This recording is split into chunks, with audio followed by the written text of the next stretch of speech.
শুভেচ্ছা সবাইকে। শুরু করছি বাংলাদেশ টেলিভিশনের অর্থ শিল্প বাণিজ্য বিষয়ক সাপ্তাহিক আয়োজন এই সময়ের অর্থনীতি।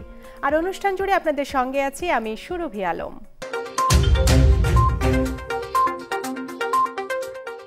মূল অনুষ্ঠানে যাওয়ার আগে দর্শক দেখে নেওয়া যাক কি কি থাকছে আমাদের এই পর্বে। নিষেধাজ্ঞা কাটিয়ে ইউরোপের বাজারে পুনরায় পান রপ্তানি শুরু।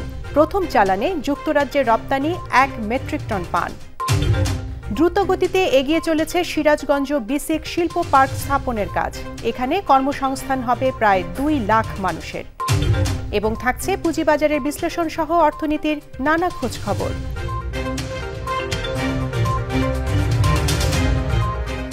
এবারে আগামী 2021-22 অর্থবছরের প্রস্তাবিত বাজেট প্রসঙ্গ।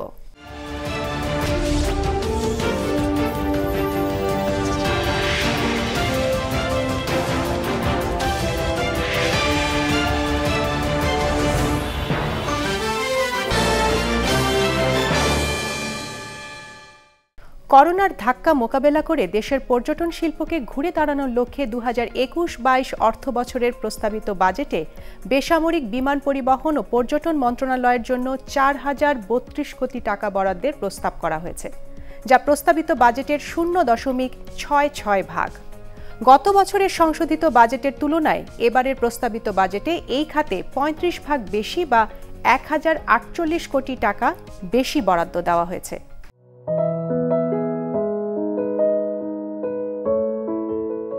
বিশ্ব পর্যটন সংস্থার দেয়া তথ্য মতে 2020 সালের জানুয়ারিতে বিশ্বে পর্যটকের সংখ্যা বিগত বছরের তুলনায় 2% বেশি ছিল।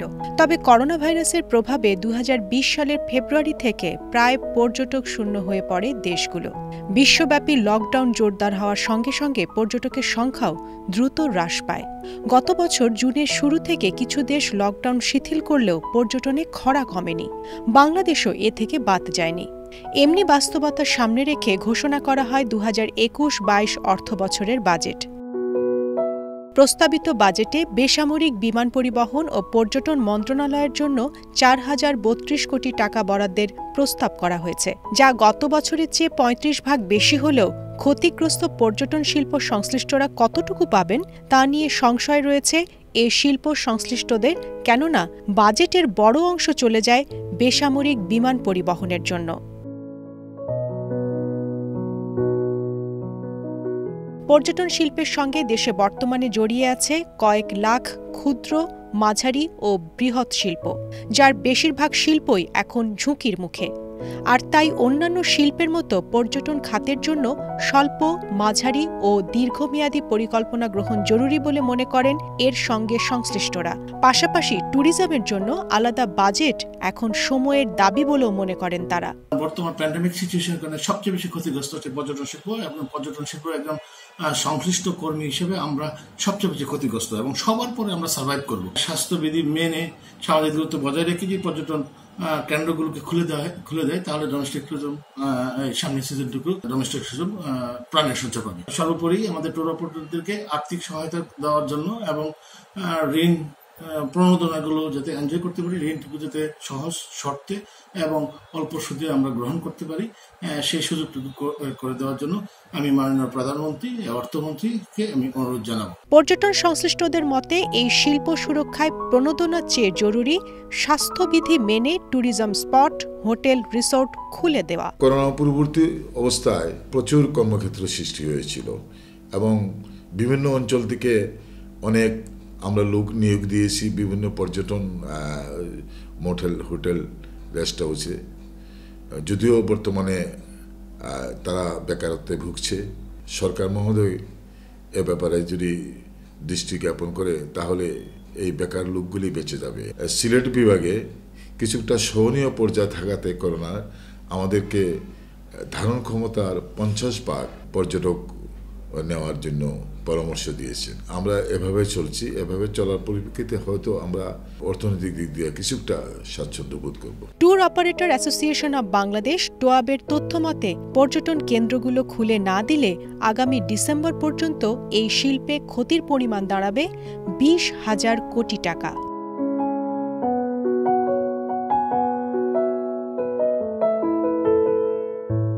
করোনা মহামারীর এই সময়ে মানুষের জীবন জীবিকা সচল রেখে অর্থনীতিকে চাঙা করতে নতুন অর্থবছরের জন্য ঘোষিত প্রস্তাবিত বাজেটকে সুচিন্তিত ও জনকল্যাণমুখী বলে মনে করছেন চট্টগ্রামের ব্যবসায়ী মহল।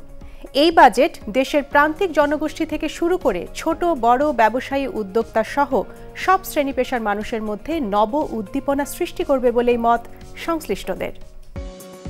গতবারের মতো এবারও অর্থমন্ত্রী মুস্তফা কামালকে বাজেট দিতে হয়েছে করোনা ভাইরাস মহামারীর সংকটে টিকে থাকার পাশাপাশি অর্থনীতিকে এগিয়ে নেয়ার কঠিন চ্যালেঞ্জ সামনে রেখে। ঘোষিত প্রস্তাবিত বাজেট পর্যালোচনা করে দেখা গেছে কোভিড পরবর্তী উত্তরণের বিষয়টি বিবেচনায় নিয়ে দীর্ঘমেয়াদী পরিকল্পনার সঙ্গে সামঞ্জস্য রেখেই সবকিছু নির্ধারণ করা হয়েছে। উন্নয়নের ধারাবাহিকতা বজায় রাখা এবং এর সাথে বর্তমান পরিস্থিতিতে অর্থনীতিতে গতি সঞ্চার করার জন্য প্রস্তাবিত বাজেট সময় উপযোগী। কৃষিখাতে 48,808 কোটি টাকা এবং যোগাযোগ অবকাঠামো খাতে 59,499 কোটি টাকা বরাদ্দ প্রদান ইতিবাচক। এই বাজেট জীবন জীবিকা এবং সমৃদ্ধির বাজেট। আমি বিশ্বাস করি যে এই বাজেট সাধারণ মানুষের জনবান্ধব, ব্যবসা বান্ধব এবং গণবান্ধব হয়েছে, এটাই আমরা মনে করতে পারি। ব্যবসায়ীরা মনে করছেন এবার বর্তমান পরিস্থিতিতে জনগণের চাহিদা বিবেচনায় দেশের অর্থনীতির কাঠামোকে আরও সুদৃঢ় করতে ব্যবসা ও বিনিয়োগ বান্ধব বাজেট প্রণয়নের চেষ্টা করা হয়েছে। যে ক্লাউড সার্ভিস, তারপর আপনার system integration, e learning system platform, ebook publication, তারপর আপনার মোবাইল অ্যাপ্লিকেশন ডেভেলপমেন্ট, তারপর আইটি ফ্রিল্যান্সিং, এই খাতগুলোর উপরে 2024 সাল পর্যন্ত কর অব্যাহতির প্রস্তাব করা হয়েছে। আমি মনে করি যে এটি অত্যন্ত সময় উপযোগী।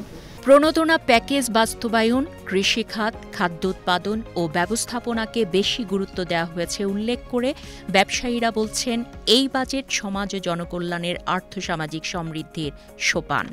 মাননীয় প্রধানমন্ত্রী চিটাগাংয়ের উপর গুরুত্ব দিয়েছেন। মিরেশ্বরাই ইকোনমিক জোনগুলো হচ্ছে এবং চট্টগ্রামে ব্যবসার প্রসার হবে, এটার দিকে শুধু প্রসারের লক্ষ্য রাখেই কিন্তু এই বাজেটে চট্টগ্রাম এয়ারপোর্টের কার্গো ভিলেজকে এটাকে প্রসার করার জন্য এই বাজেটে প্রস্তাবনা আছে। চট্টগ্রামে বাংলাদেশের সবচেয়ে বৃহৎ ইকোনমিক জোন হচ্ছে, এটাকে সামনে রেখে মাথায় রেখে ব্যাটারির প্রতি নজর দেওয়া হয়েছে। পদ্মা সেতু, মেট্রো রেল, বে টার্মিনাল, কর্ণফুলী টানেল এবং চট্টগ্রাম কক্সবাজার রেলপথ প্রকল্প দ্রুত বাস্তবায়নের আহ্বান জানিয়ে ব্যবসায়ী নেতারা বলছেন এইসব প্রকল্প দ্রুত বাস্তবায়নের ফলে দেশের অর্থনীতির উন্নয়নের সঙ্গে সঙ্গে পর্যটন ক্ষেত্র থেকেও বিপুল রাজস্ব আয় আসবে। নিষেধাজ্ঞা কাটিয়ে 6.5 বছর পর ইউরোপের বাজারে পুনরায় পান রপ্তানি শুরু হয়েছে। প্রথম চালানে যুক্তরাজ্যে রপ্তানি হয়েছে 1 মেট্রিক টন পান। সম্প্রতি কৃষিমন্ত্রী ডক্টর মোহাম্মদ আব্দুর রাজ্জাক ঢাকার শ্যামপুরে কেন্দ্রীয় প্যাকিং হাউসে ইউরোপে নিরাপদ ও মানসম্পন্ন পান রপ্তানি কার্যক্রমের উদ্বোধন করেন।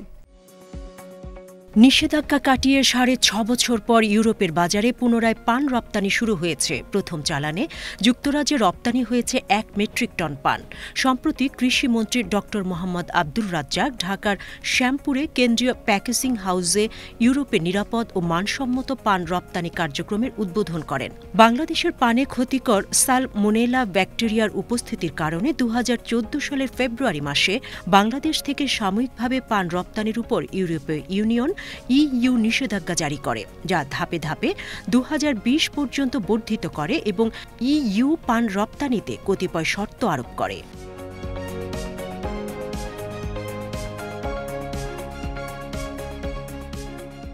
পান সালমোনেলা ব্যাকটেরিয়া মুক্ত হতে হবে, উৎপাদন হতে শিপমেন্ট পর্যন্ত উত্তম কৃষি চর্চা, good hygiene practices, good manufacturing practices অনুসরণ করতে হবে। আন্তর্জাতিক মানসম্পন্ন অ্যাক্রিডিটেড ল্যাব হতে সালমোনেলা ব্যাকটেরিয়া মুক্ত সার্টিফিকেট প্রভৃতি প্রদান করতে হবে।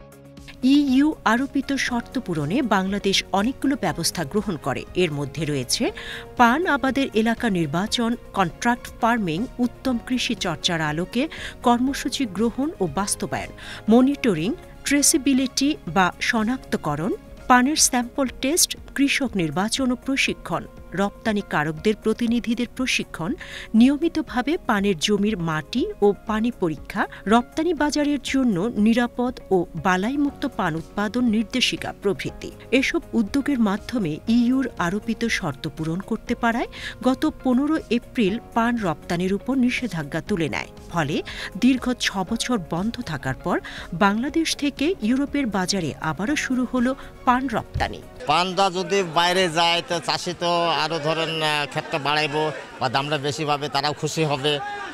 চাষি বাজারেও পান বেশি নিয়ে আসবে, বা যারা ব্যবসা করে এরাও ধরেন ভালো মতো কিনতে পারবে, তারাও হয়তো দাম পাইলো, তারা লাভবান হলো।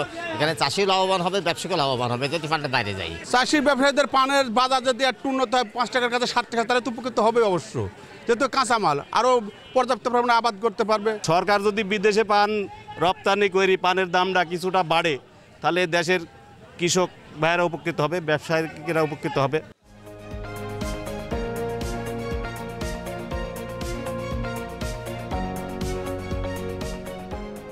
রপ্তানিকারকেরা জানান, মূলত পুকুর বা ভূপৃষ্ঠের উপর কোনো উৎসের পানি দিয়ে সেচ দেওয়ার কারণে পানে স্যালমোনেলা ব্যাকটেরিয়া হয়। সে কারণে ভূগর্ভস্থ পানির ব্যবহার করা হয়। 2018 সাল থেকেই স্যালমোনেলা মুক্ত পান উৎপাদন করতে সক্ষম হন চাষিরা। পান চাষের অত্যন্ত খরচ, বাঁশের দাম মেলা, খেড়ের দাম মেলা, লিভার দাম মেলা। ওই অনুপাতে বাইরের পান বাংলাদেশে না আসলে বাংলাদেশের পানের দাম পায়, কিন্তু বাইরের পান এসে বাংলাদেশের পানটা চাষিরা দাম একটু কম পায়। সরকার যেটা উদ্যোগ নিয়েছে নিঃসন্দেহে এটা প্রশংসার দাবিদার, যে পান যদি আমরা দেশের বাজারে চাহিদা মিটাই, যদি ইউরোপ বা আমেরিকায় বাজারে রপ্তানি করতে পারি, তাহলে বাংলাদেশের চাষিরা আরও উপকৃত হবে এবং অর্থনীতি আরও সচল হবে বলে আমরা মনে করি।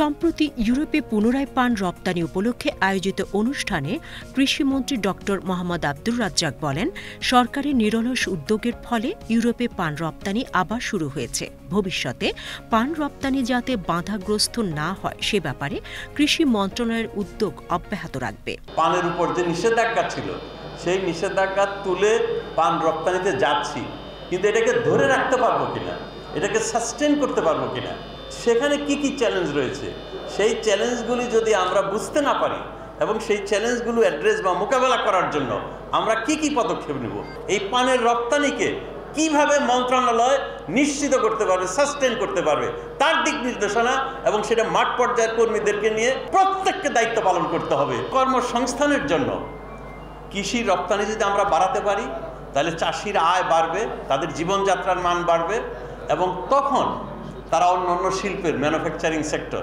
এটা এক্সপান্ড করবে। রপ্তানিকারকেরা জানান, ইউরোপের যুক্তরাজ্য, ফ্রান্স, ইতালি, জার্মানি সহ কয়েকটি দেশে পান রপ্তানি হয়। তবে ইউরোপে যাওয়া 90% পানের গন্তব্য হচ্ছে যুক্তরাজ্য। এর বাইরে মধ্যপ্রাচ্যেও পান রপ্তানি হচ্ছে। মূলত প্রবাসী বাংলাদেশিরাই এ পানের ক্রেতা।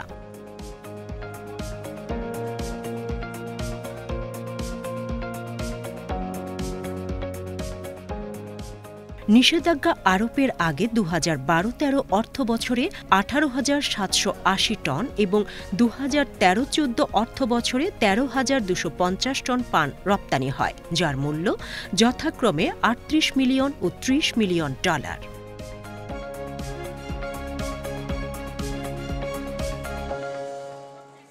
বঙ্গবন্ধু যমুনা সেতুর পশ্চিম পাশে 400 একর জায়গায় দ্রুত গতিতে এগিয়ে চলেছে সিরাজগঞ্জ বেসিক শিল্প পার্ক স্থাপনের কাজ। সংশ্লিষ্টরা বলছেন, শিল্প পার্কটি চালু হলে এখানে কর্মসংস্থান হবে প্রায় 2 লাখ মানুষের। বঙ্গবন্ধু সেতুর পশ্চিম পাশে সিরাজগঞ্জ জেলার সদর উপজেলার ছাতিয়ানতলী, পূর্ব মোহনপুর, বনবাড়িয়া, বেলটিয়া এবং মোরগ্রাম মৌজার বিশাল এলাকা একসময় যমুনা নদীর ভাঙনে বিপর্যস্ত ছিল। এখানে 400 একর জমি অধিগ্রহণ করে বাংলাদেশ ক্ষুদ্র ও কুটির শিল্প কর্পোরেশন বেসিক শিল্প পার্ক স্থাপন করছে।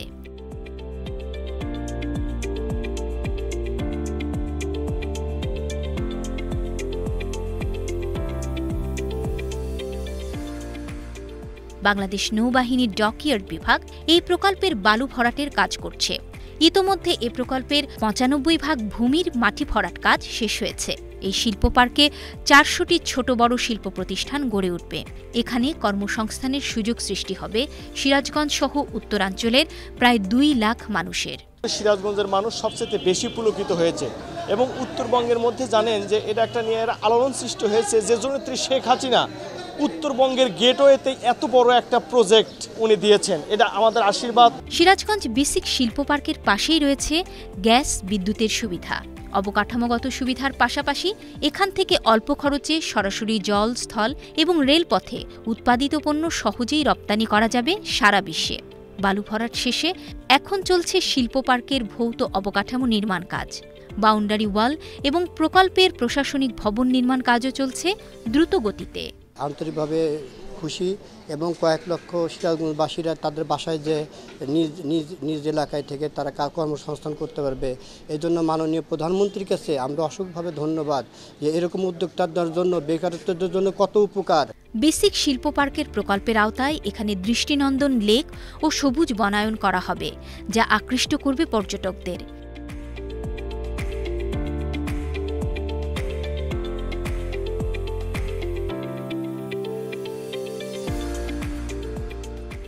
শিল্প উদ্যোক্তারা প্রকল্পের প্লট বুঝে পাওয়ার পর আগামী বছরের শুরুতে কারখানা স্থাপন শুরু হলে সিরাজগঞ্জের মানুষের জন্য খুলে যাবে কর্মসংস্থানের অবারিত দ্বার।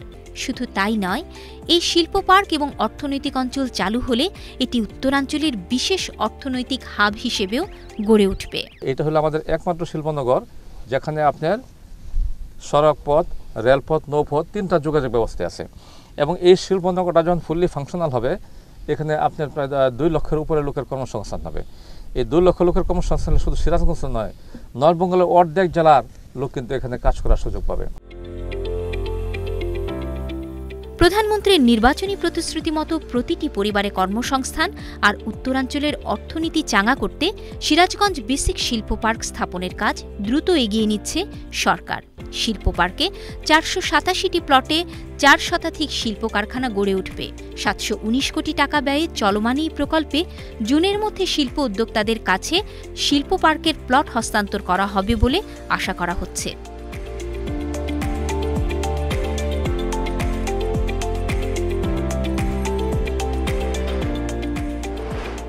প্রকল্পটি বাস্তবায়ন হলে শুধু শিল্পায়নের পথই সুগম হবে না, এটি দেশের উত্তরাঞ্চলের অর্থনীতিকেও পুনরুজ্জীবিত করবে।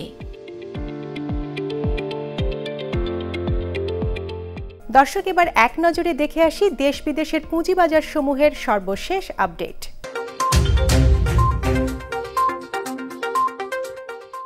শুরুতেই জানাচ্ছি ঢাকা স্টক এক্সচেঞ্জের আপডেট। দর্শক, যেমনটি গত সপ্তাহে বলেছিলাম, এ সপ্তাহে সূচকটি ছোট পরিসরের ব্যাক টেস্ট করে পুনরায় ঊর্ধ্বমুখী প্রবণতায় ফেরার সম্ভাবনা আছে। আপনারা ঠিক সেই দৃশ্যটি দেখতে পাচ্ছেন। স্ট্রং আপট্রেন্ড থেকে বেরিয়ে সূচকটি বর্তমানে ছোট ছোট ব্যাক টেস্ট করে করে সাইডওয়েজ প্রবণতায় চলছে। এই অবস্থায় এ সপ্তাহে সূচকটি ৬,১১৭ পয়েন্ট ক্রস করে উপরে লেনদেন শেষ করলে বেশ ভালো সম্ভাবনা আছে 1 থেকে 200 পয়েন্ট আরও উপরে যাওয়ার। এবারে নজর দেওয়া যাক ডিএসই 30 ইন্ডেক্সের দিকে। গত সপ্তাহে দেখিয়েছিলাম সূচকটি মাইনর সাপোর্ট এবং রেসিস্ট্যান্স লেভেল তৈরি করে সে জোনেই সাইডওয়েজ চলছে। আপনারা এ পর্বেও দেখতে পাচ্ছেন বেশ ভালোভাবে আমাদের এঁকে দেওয়া জোনের মধ্যেই সাপোর্ট নিয়ে এ সপ্তাহেও সাইডওয়েজ প্রবণতায় চলছে। এই অবস্থায় দেখার বিষয় হচ্ছে আগামী কয়েক সপ্তাহের মধ্যে এই জোন ভেঙে 2,241 পয়েন্ট ক্রস করে উপরে লেনদেন শেষ করে কিনা।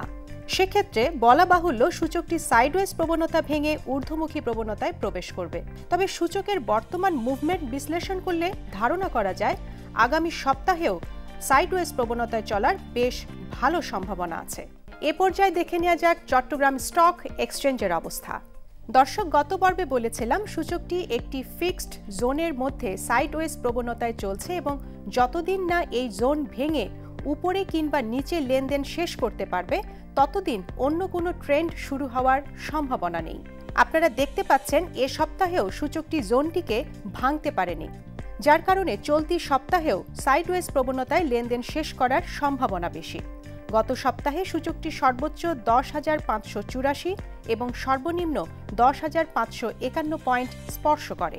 এবারে নজর দেওয়া যাক দেশের বাইরের গুরুত্বপূর্ণ কয়েকটি পুঁজি বাজারের দিকে। প্রথমে দেখে নিচ্ছি new York stock exchange composite index. সূচকটি দীর্ঘদিন স্ট্রং আপট্রেন্ডে চলার পর এ সপ্তাহে ট্রেন্ডকে খুব ভালো এবং বড় ধরনের ব্রেকআউট দিয়ে নিম্নমুখী প্রবণতা শুরু করেছে। এক কথায় বললে মার্কেট ক্র্যাশ করেছে। গত সপ্তাহে সূচকটি সর্বোচ্চ 16,688 এবং সর্বনিম্ন 16,143 পয়েন্ট স্পর্শ করে। এবারে দেখে নেওয়া যাক চীনের প্রধান পুঁজিবাজার সাংহাই কম্পোজিট ইন্ডেক্সের দিকে। সূচকটি বেশ কয়েক সপ্তাহ সাইডওয়েজে চললেও এ সপ্তাহে সেই সাইডওয়েজ জোনকে ব্রেকআউট করেছে। গত সপ্তাহে সূচকটি সর্বোচ্চ 3,614 এবং সর্বনিম্ন 3,503 পয়েন্ট স্পর্শ করে। সর্বশেষ দেখে নেওয়া যাক ভারতের প্রধান পুঁজিবাজার বোম্বে সেন্সেক্স 30 ইন্ডেক্সটি। দর্শক, আমরা দেখতে পাচ্ছি সূচকটি রেসিস্ট্যান্স লেভেলকে বেশ কয়েকবার ব্রেকআউট করার চেষ্টা করেও ব্রেক করতে পারছে না। এ অবস্থায় সূচকটি এ জায়গাতে আরও কিছুদিন সাইডওয়েজ প্রবণতায় চলার সম্ভাবনা আছে। গত সপ্তাহে সূচকটি সর্বোচ্চ 52,882 এবং সর্বনিম্ন 51,596 পয়েন্ট স্পর্শ করে। প্রিয় দর্শক, এবার দেখে আসি এ সপ্তাহের বৈদেশিক মুদ্রার বিনিময় হার ও স্বর্ণবাজার।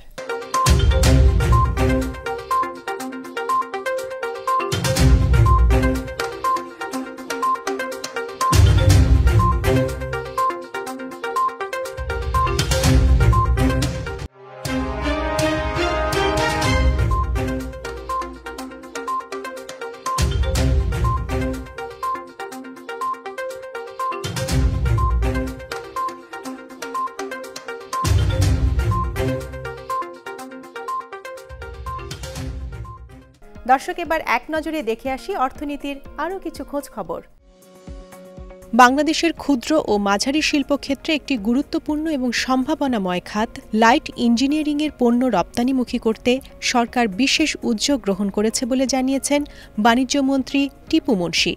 বাণিজ্যমন্ত্রী লাইট ইঞ্জিনিয়ারিং শিল্প উন্নয়ন নীতিমালা প্রণয়ন শীর্ষক জাতীয় পর্যায়ে পরামর্শক কর্মশালায় একথা জানান। কর্মশালায় অন্যান্যের মধ্যে বাণিজ্য সচিব তপন কান্তি ঘোষ, FBCCI এর প্রেসিডেন্ট মোহাম্মদ জসিম উদ্দিন এবং বাংলাদেশ ইঞ্জিনিয়ারিং শিল্প মালিক সমিতির সভাপতি মোহাম্মদ আব্দুর রাজ্জাক বক্তব্য রাখেন। বাণিজ্যমন্ত্রী বলেন, সুনির্দিষ্ট ও কার্যকরী দক্ষতা সম্পন্ন কর্মী বাহিনী তৈরির মাধ্যমে লাইট ইঞ্জিনিয়ারিং খাতে ব্যাপক কর্মসংস্থানের সুযোগ রয়েছে।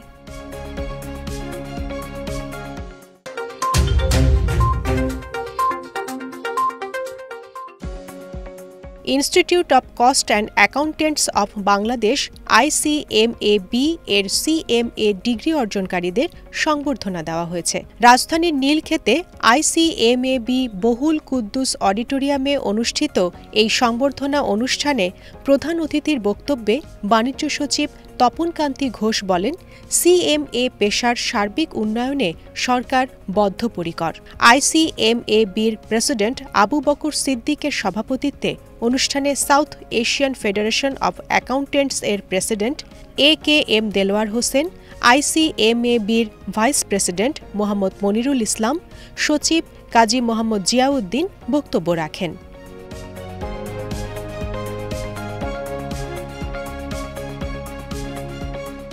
দর্শক, কেমন লাগলো আমাদের আজকের আয়োজন? আশা করি ভালো লেগেছে। আমাদের অনুষ্ঠান সম্পর্কে কোনো মতামত থাকলে জানাতে নিশ্চয়ই ভুলবেন না। আমাদের সঙ্গে যোগাযোগের ঠিকানা প্রযোজক এই সময়ের অর্থনীতি, কক্ষ নম্বর 3006, বাংলাদেশ টেলিভিশন, টেলিভিশন ভবন, রামপুরা, ঢাকা। ইমেল করতে পারেন এই সময়ের অর্থনীতি @gmail.com এই ঠিকানায়। এছাড়া ভিজিট করতে পারেন বিটিভির ফেসবুক পেজ বাংলাদেশ টেলিভিশন-বিটিভিতে। আজ এ পর্যন্তই। দেখা হবে আগামী পর্বে অর্থনীতির নানা আয়োজন নিয়ে। সবাই সুস্থ ও নিরাপদে থাকুন আর করোনা ভাইরাস থেকে বাঁচতে স্বাস্থ্যবিধি মেনে চলুন। খোদা হাফেজ।